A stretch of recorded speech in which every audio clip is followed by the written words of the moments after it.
3 out of 4. You guys got to give me that one. Don't kill me. On my Twitter, I had Teraji on the money line, Akui and Dalakian going over 10.5 rounds. I hit that too. I couldn't hit the Teraji knockout. Unfortunately, Canizales is one tough motherfucker, man. What can I say? And I had Akui by decision. I hit that one easily, called it. But yeah, that's it, 3 out of 4. Let's talk about it. So the first fight, the Seigo Akui versus Artem Dalakian fight for Artem's WBA flyweight belt. Like I said, it was expected. It went just as expected. Dalakian was moving. He was jabbing. He was giving Seigo angles. He was giving Seigo a lot of trouble with those angles, and he was setting him up with some really good hooks here and there and moving out of the way.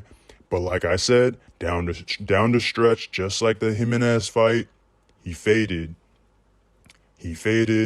His output went down.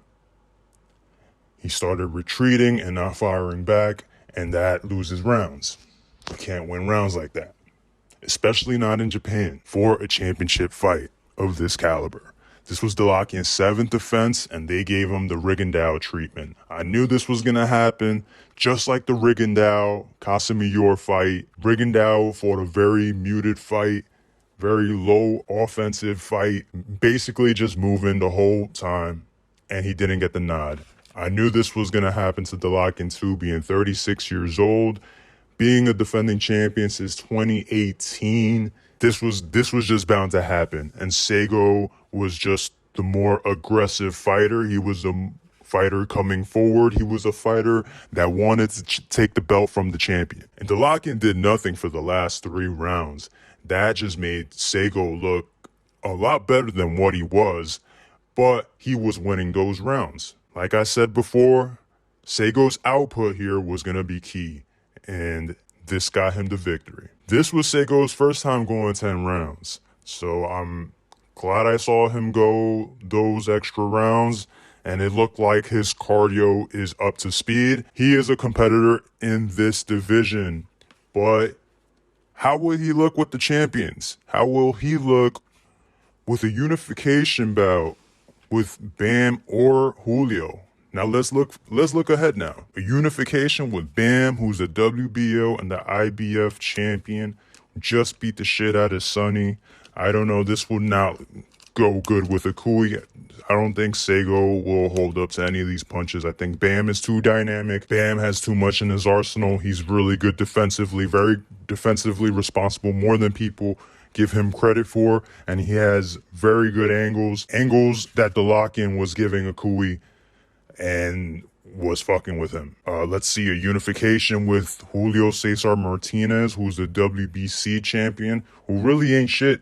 He lost the decision to Chocolatito, and he didn't really look good during that fight or afterwards. I had my hopes for this guy once upon a time, but the way he's been moving these past few years just makes me think otherwise. However, I do think Martinez would fuck Seigo up too. As for Dalakian, maybe he should retire. I mean, this guy's been fighting, 7 times in the past 6 years.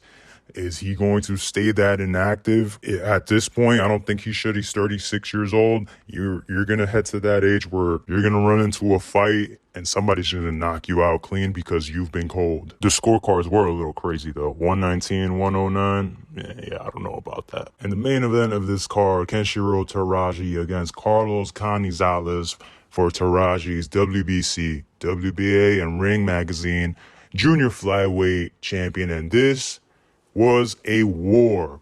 I had a feeling this was going to be a war because I was looking at Canizales' last fight and I'm like, yo, this guy's fucking tough. That's exactly what he brought here, man. Teraji threw everything but the kitchen sink at this guy. Canizales was knocked down in the second round. He had a really good first round, but then he got dropped in the second. Teraji landed a really good counter right to the temple, I believe, and Canizales fell forward, lost his footing. And then Canizales scores a knockdown on his own. In round 3, it was more of a flash knockdown. He scored a straight right hand and just buckled Teraji to the point where he sat him on his ass, I guess. But that was more of a flash knockdown. He didn't look that, because he didn't look that hurt. He sat him on his ass, but he wasn't so hurt. Teraji came back, landed several combinations. He tried to stick and move. He pulled out everything in his arsenal to beat Canizales. In the last 2 rounds, I mean, all he did was stick and move. He was throwing the jab and he was moving. He wasn't even moving laterally. It was just running around the ring at that point, but he was sticking the jab, and that seemed like it was enough to sway the judges to give him those 2 rounds. Boxing has reached a point where these away countries are not going to give you the decision. We saw what happened with Mayer and Jonas last week. We see what happened today. We saw with the Artem Seigo fight. So we might see some home cooking this Saturday too. What's next for Teraji? He might unify with the winner between Adrian Curiel and Sivenanthi Nonchinga. I think he has a really good shot at beating either of those guys, or he could unify with Jonathan Gonzalez.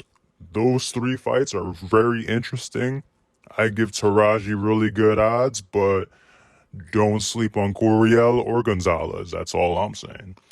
Big shout out to Tenshi Nasuwaka making his 3rd fight on the card today. He scored his first knockout in his career. Congratulations to Tenshi Nasuwaka. I want to see more of that kid. He looks really good. I saw his last fight. Man, that kid is a beast. That's all for today. And if you made some money, I'm really happy for you guys.